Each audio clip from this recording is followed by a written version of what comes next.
Барлықтарыңызға сәлем, сіздермен бірге өте дәмді пончик дайындайтын боламыз. Айранға тұзды салып, жақсылап араластырамыз. Қант қосамыз. Жұмыртқа қосып араластырамыз. Барлық қосатын қоспаны төменге жазып қалдыратын боламын.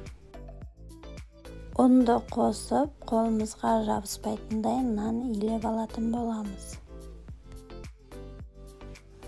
Достар, каналыма тіркелмеген болсаңыздар, каналыма тіркеліп, лайк басып, қоңырау батырмасын басып қойыңыздар.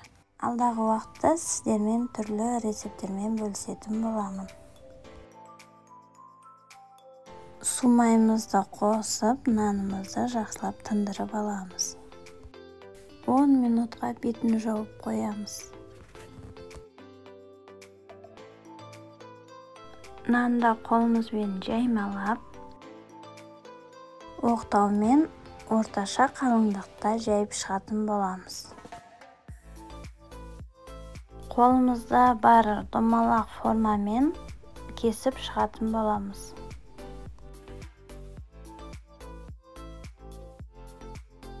Ортаңғы бөлігін насатканың көмегімен кесіп алдым.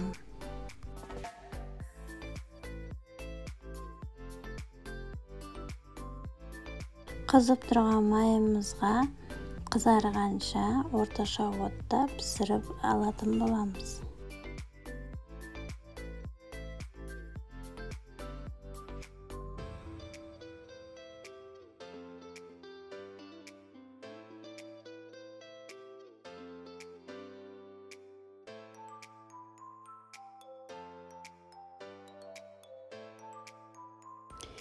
Достар, менімен бірге болғандарыңызға рахмет.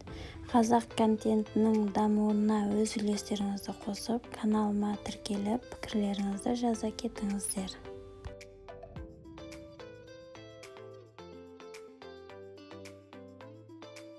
Өте дәмді болып шығады, жасап көріңіздер.